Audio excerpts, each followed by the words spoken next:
Hey everybody, welcome back. This is going to be our math lesson for Wednesday, April 15th. You're going to need your math book and turn to page 715 when you have it.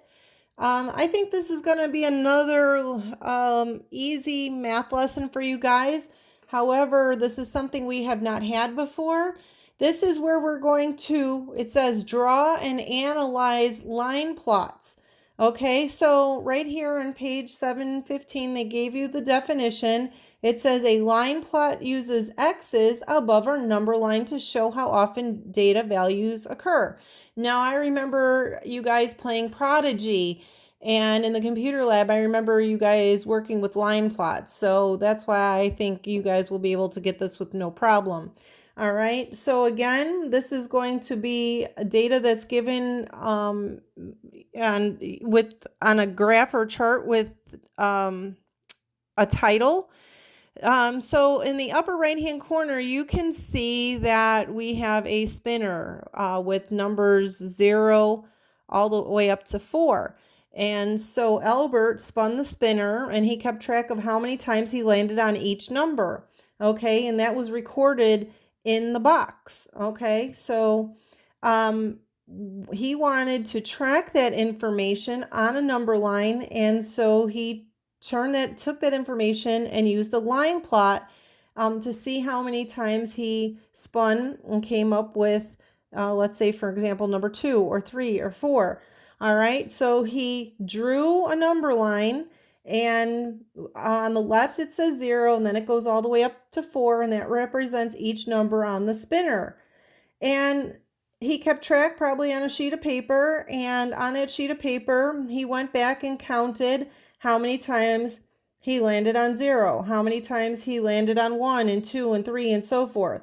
Okay, so instead of using a bar graph or a picture, he just put X's for however many times he landed on 1 or 2 or so forth. Okay, so that's all it is. This chart isn't finished here. So you would, to practice, you would finish this, you'd go back, and the best thing to do is probably cross off the numbers so you don't lose track of where you are while you're plotting them on the line plot. Okay, so that's all it is. I'm going to turn the page and we're going to go over to page 716, and at the top you have pretty much the same chart. This one looks like it's completed. All right, I'm going to zoom in a little bit closer. It says numbers spun, and obviously you can see that 1 was the greatest number spun, okay? And then 3 and 4 were the least numbers spun. Okay, so they're probably going to, in the example, ask you some math questions.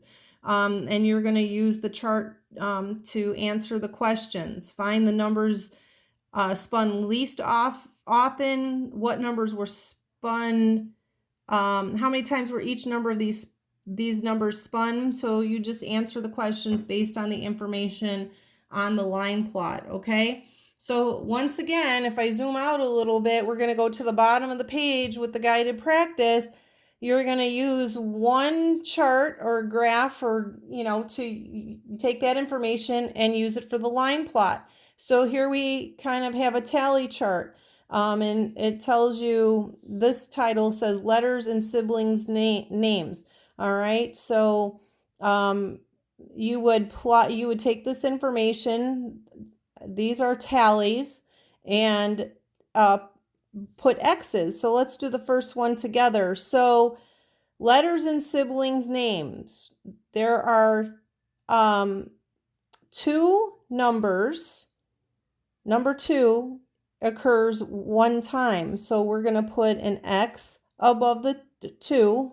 All right. And apparently there are none for number 3. So we're going to leave that alone. We don't have to plot that. And then for number 4, we're going to put an X here. Oh, my X's are a little crooked. And then same thing for 5. And then 6 has 1. And there are 2 for number 7. Okay, so that's all you do. All right. So you're going to, this is page 717. Here's, they showed you the frequency for the number of siblings and you have to transfer this information into the line plot. Notice that the number line is missing on the bottom of this chart here, so you're going to have to fill in those numbers, okay? All right, and that's really all you do. Oops, no, let's see. There are several more problems like this on the last page, but I think it's going to be easy peasy lemon squeezy. So tomorrow, well, on Thursday, it's just going to be a check my progress. So you're not going, that's all just review to see how you're doing. So I probably won't be making a math video for that. But I am planning on having a WebEx meeting, and I hope to see you guys there. I'll plan it for later in the afternoon. So for parents who are working, you guys will be able to join me when your parents are home. So other than that, that's all it is. If you have any questions, email me. I've been getting a lot of comments on the YouTube videos. I see people just saying hi. I want to say hi to all of you. And I will see you later. That's it. Bye.